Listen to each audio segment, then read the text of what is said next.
నిత్యావసర వస్తువుల ధర ఒక్కొక్కటిగా పెరుగుతూ పోతూ పేద మధ్యతరగతి కుటుంబాలపై భారం మోపుతున్నాయి. జూన్లో స్లోగా అంటుకున్న ధరల మంట ఆగస్టు నాటికి సామాన్యుడి వంటింట్లో సెగలు రేపుతోంది. వంట నూనెల నుంచి బియ్యం పప్పుల వరకు దేని ధర చూసినా పైకే. రోజువారీ కూలీ వేతనాలు పెరగటం లేదు, ఖర్చు మాత్రం తడిసి మోపెడవుతోంది. ఇలా అయితే కొనేదెట్ట తినేదెట్ట? ఈ ధరలు ముందు ముందు ఇంకా పెరుగుతాయా? ఈ మంట చల్లారేదెట్ట? బియ్యం నుంచి కూరగాయలు బెల్లం వరకు ప్రతి దాని ధర అంతో ఇంతో పెరిగి సామాన్య కుటుంబాల నెలవారీ బడ్జెట్ను తలకిందులు చేస్తున్నాయి.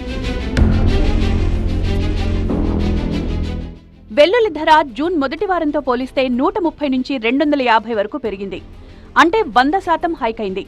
ఎండుమిర్చి 240 నుంచి 300కు చేరుకుంది. అదే కార్పొరేట్ స్టోర్లలో 360 వరకు పలుకుతోంది. క్యారెట్ ధర 60 నుంచి 70, బీన్స్ 100 నుంచి 110, పచ్చిమిర్చి 40 నుంచి 55, బెల్లం 55 నుంచి 75 రూపాయలకు చేరుకుంది. బోనాలు, పండుగలు, శుభకార్యాల కారణంగా పూల ధరలు మూరకి 20 నుంచి 60 వరకు పెరిగి అదనపు భారం మోపుతున్నాయి.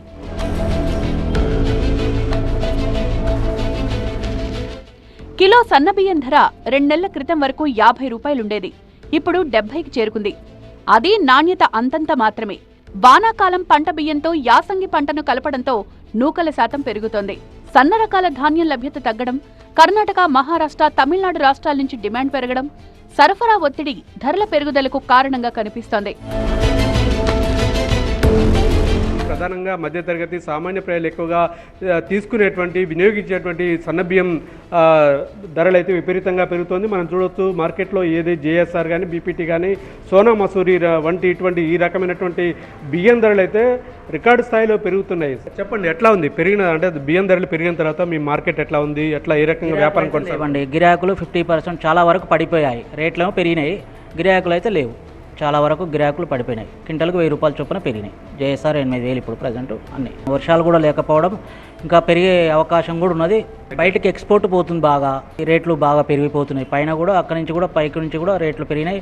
కరువు వచ్చేస్తుంది కాబట్టి పంట కూడా దిగుమతి లేదు, ఉన్న కాడికి ఎక్స్పోర్ట్ పోతున్నది. ఈ 3-4 నెలల్లోనే దాదాపు 1000 రూపాయలకు పైగా పెరిగిందని చెప్తున్నారు. సామాన్యులు కానీ మధ్యతరగతి జనం కూడా బియ్యం అయితే కొనుగోలు చేయలేనటువంటి పరిస్థితి అయితే వస్తోంది. ప్రతిరోజు కూరలో వినియోగించే అల్లం, వెల్లుల్లి, ఎల్లిగడ్డ ధరలు చుక్కల్నంటుతున్నాయి. 15 రోజుల వ్యవధిలో 40% పెరగడం సామాన్యులకి ఆర్థిక భారంగా మారింది. కిలో అల్లం 180 నుంచి 200, వెల్లుల్లి 190 నుంచి 200, ఎల్లిగడ్డ 50 రూపాయలకు అమ్ముతోన్న పరిస్థితి. ఏమి కొనేటట్టు లేదు, ఏమి తినేటట్టు లేదు. ముఖ్యంగా అల్లం, వెల్లుల్లి, అదేవిధంగా ఎల్లిగడ్డలు మాత్రం సుమారుగా 40 నుంచి 40% పెరిగిన కారణంగా సామాన్యులు ఇబ్బంది పడుతున్నారు. అంటే ఈ 15 రోజుల నుంచే కూడా ధరలు మాత్రము రోజు రోజుకి పెరిగిపోతున్నాయి. అంతేకాకుండా ఇప్పుడు శ్రావణ మాసము శుభ కార్యక్రమాలు ఎక్కువ నిర్వహిస్తారు. కానీ పెరిగిన ధరల కారణంగా ముఖ్యంగా ఇటు పేద మధ్యతరగతి ప్రజలు తీవ్రంగా ఇబ్బంది పడుతున్నారు. ఏ విధంగా పెరిగాయి ధరలు? ఎక్కువ ఉన్నాయి. ఇప్పుడు చూసినట్టుంటే ధరలు ఎక్కువ ఉన్నాయి. మధ్యతరగతి కుటుంబాలు చాలా భారంగా మారుతుంది. నిత్యతర వస్తువులు పెరిగిన కాబట్టి ప్రతి దానిలో మనం ఉల్లిగడ్డ వాడడం కామను. ఇంకోటి అల్లం, ఎల్లిగడ్డ కూడా వాడతాము. ఇది ఇప్పుడు దీని రేటు చూసినట్టుంటే ఎక్కువ రేట్లు పెరిగినాయి. మధ్యతరగతి కుటుంబం ఏదైతే ఉందో మాకు దీనిపై భారం ఎక్కువ పడుతుంది. కాబట్టి రేట్లు తగ్గించాలని మేము ప్రభుత్వాన్ని కోరుతున్నాం. కొన్ని నెలలు పోయేదాకా ఏం చెప్పలేము మార్కెట్, ఎందుకంటే సరుకు మనకు వచ్చేంత వస్తే మార్కెట్ డౌన్ అవుతుంది. అది సరుకు మనకు కావాలి 10 బండ్లు, వచ్చేటి 2 బండ్లు. ఆ 2 బండ్లలో అందరికీ కావాలి సరుకు. ఎవరైనా కావాలని తీసుకురాలని రేటు ఏదైనా పెట్టుకొని ఇస్తారు. అల్లం, వెల్లుల్లి, ఎల్లిగడ్డలు మాత్రం ధరలు అయితే పెరిగిపోతున్నాయి. చూడాలి, మరొక 4 రోజుల పాటు కూడా ఇదే విధంగా ధరలు పెరిగే అవకాశం ఉందని చెప్పి కూడా వ్యాపారస్తులు చెప్తున్నారు. పప్పుల ధరలు నిప్పులు చెరిగేలా కనిపిస్తున్నాయి. 4 నెలల క్రితం కిలో శనగపప్పు ధర 90 ఉంటే ఇప్పుడు 120కి చేరుకుంది. 120గా ఉన్న కందిపప్పు ధర 140 అయింది.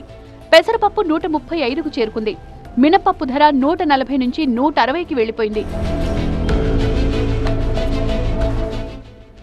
పశ్చిమాసియా యుద్ధం కారణంగా నౌకా రవాణా, బీమా ఖర్చులు విపరీతంగా పెరిగిపోయాయి. ఆ ఎఫెక్ట్ వంట నూనె ధరలపై కూడా పడింది. బియ్యం చక్కెర స్థాయిలో పెరగకపోయినా ముందు ముందు పరిస్థితి ఎలా ఉంటుందో అన్న భయం మాత్రం వెంటాడుతోంది. ఇంటి నిత్యావసరాల ఖర్చు భరించలేని పరిస్థితికి చేరుకుంటోంది. ఇప్పటికైనా ధరలు నియంత్రించాలని ప్రభుత్వాలు చర్యలు తీసుకోవాలని జనం కోరుతున్నారు.